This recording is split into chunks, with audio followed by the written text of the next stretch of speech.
Clarence has been dragging me into business, and I've been lucky enough to have had amazing mentors, starting with him. I first met him.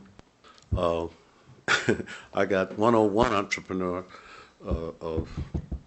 from Clarence. The first words that ever came out of his mouth. I was vice president at Mercury Records back in the early 60s, and in those days, we had started a jazz label, or jazz roster. Jerry Mulligan, Dizzy Gillespie, Art Blakey, some incredible people.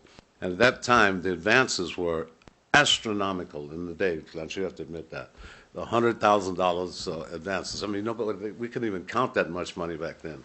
I asked for a meeting with Mr. Avant, and he's generously agreed, and he came over to talk about, I'd like to talk about maybe making a deal with Jimmy Smith, because we had some, we thought we had some pretty big eggplants going on then.